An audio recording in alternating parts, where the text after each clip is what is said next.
Dictation 100 शब्द प्रति minute. 5 second बाद शुरू।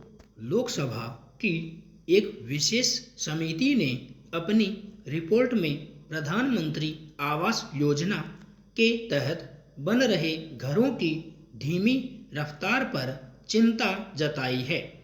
यह तब है जबकि योजना के तीव्र गति से क्रियान्वयन के लिए पैसा कोई बाधा नहीं है।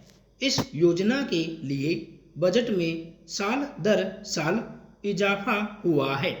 इस बार भी इसमें 33% यानी 79,000 करोड़ का इजाफा हुआ है।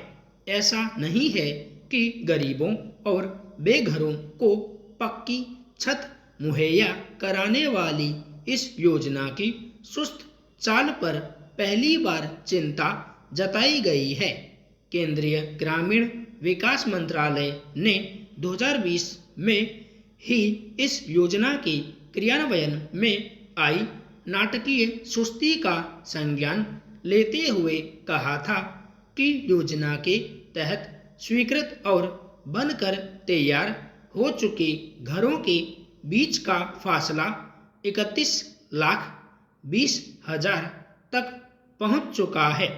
मंत्रालय ने नाराजगी जताते हुए राज्यों से इस योजना के अमल में तेजी लाने को कहा था। हालांकि तब कई राज्यों ने कहा कि यह सुस्ती कोरोना महामारी के दौरान लगाई गई पूर्णबंदी, अन्य पाबंदियों, बाढ़ और अन्य प्राकृतिक आपदाओं के कारण आई। सभी बेघर गरीबों को पक्की छत मुहैया कराने के घोषित लक्ष्य को पूरा करने में अब महज 1 साल का समय शेष है। मगर सरकारी आंकड़े बताते हैं कि अब तक जितने पक्के आवास देने का लक्ष्य था, उसके मुकाबले 1,38,00,000 घर कम बने हैं। भूमि की उपलब्धता, पात्रों के चयन में देरी, पहली व दूसरी किस्त जारी करने में देरी और समय पर कोष उपलब्ध नहीं हो पाने जैसे तमाम कारण हैं।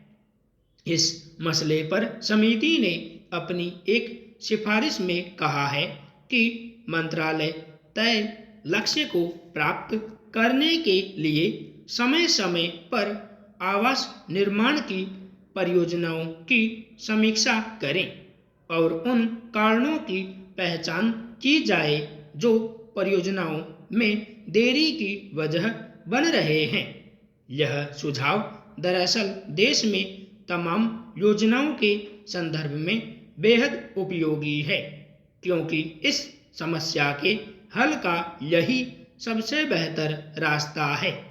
यूं देश के ज़्यादातर राज्यों में तस्वीर बहुत अलग नहीं है, मगर पश्चिम बंगाल को एक उदाहरण के तौर पर देखा जा सकता है, जहां लाभार्थियों के चयन में कथित धांधली और केंद्र व राज्य सरकार के बीच खींचतान के कारण बेघरों को छत मुहैया कराने की योजना लगभग ठप है। भ्रष्टाचार के आरोपों के बीच योजना का नाम बदलने के कारण केंद्र ने पश्चिम बंगाल को इस योजना के तहत भेजी जाने वाली रकम अप्रैल 2022 से ही रोक रखी है। किसी योजना के जमीन पर उतरने की रफ्तार का अंदाजा इसी से लगाया जा सकता है। निश्चित तौर पर योजनाओं पर अमल को लेकर सुस्ती के लिए प्राथमिक स्तर पर प्रशासनिक शिथिलता, अड़चनें और भ्रष्टाचार जिम्मेदार है। लेकिन कई बार किसी योजना को लेकर केंद्र और राज्यों के बीच विभिन्न मसलों पर खींचतान भी एक कारण है। देश भर में किसी योजना की घोषणा, उसके लिए राशि का आवंटन और उस पर अमल की जमीनी हकीकत में आमतौर पर काफी फर्क होता है। यह बेवजह नहीं है कि ज्यादातर मामलों में केंद्र या राज्यों की सरकारें किसी जनउपयोगी योजना या कार्यक्रम की घोषणा तो करती है, लेकिन उसके लिए राशि जारी करने से लेकर उसे पूरा करने में इतना वक्त लग जाता है कि कई बार उसके अपेक्षित नतीजे सामने नहीं आ पाते। अब देश महामारी से लगभग उभर चुका है, तो सुस्ती के लिए कोई बहाना नहीं बनाया जाना चाहिए। चाहे केंद्र हो या राज्य सरकारें या फिर प्रशासनिक मशीनरी, सभी को अपनी जिम्मेदारी समझनी होगी और जवाबदेही तय करनी होगी। सड़कों पर अलग अलग वजहों से हादसे और इनमें नाहक ही लोगों की जान जाने की घटनाएं आम रही हैं।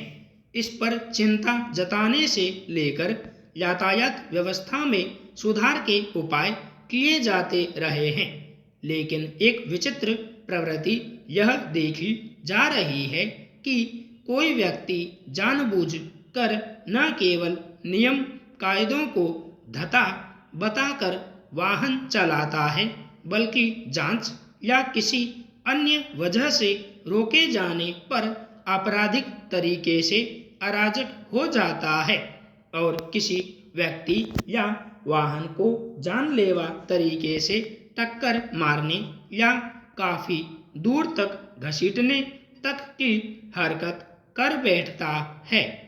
गौरतलब है कि दिल्ली के शालीमार बाग इलाके में शनिवार को कार चलाते हुए एक युवक ने नियम के मुताबिक सीट बेल्ट नहीं लगा रखा था।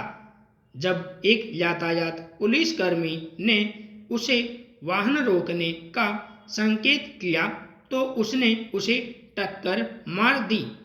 यही नहीं, पुलिसकर्मी किसी तरह बचने के लिए कार की बोनट पर लटक गया तो युवक उसे अपनी कार से लगभग 500 मीटर तक घसीटता चला गया।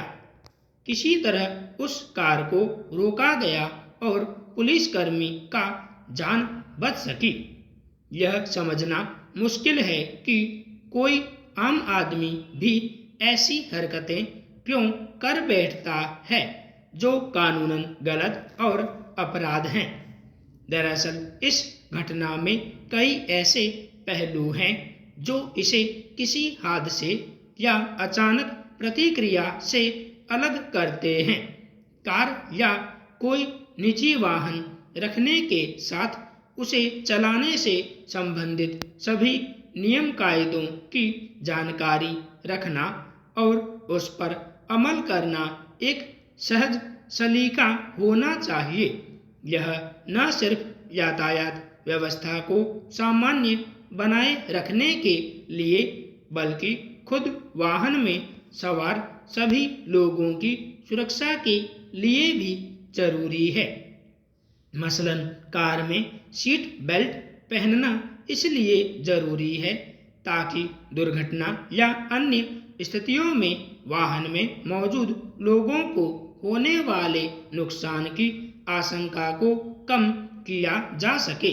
लेकिन हैरानी यह है कि दिल्ली की ताजा घटना में इस नियम को ताक पर रखकर वाहन चला रहे व्यक्ति ने इसके लिए रोकने वाले पुलिसकर्मी को जानलेवा तरीके से घसीटा।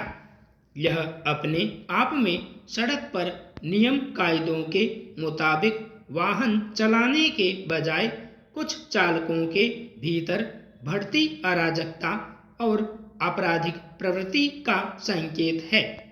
विडंबना यह है कि ऐसी घटनाएं लगातार सामने आ रही हैं जिसमें वाहन में बैठा कोई व्यक्ति इस बात की फिक्र करना जरूरी नहीं समझता कि उसकी ऐसी अराजकता से किसकी जान जा रही है।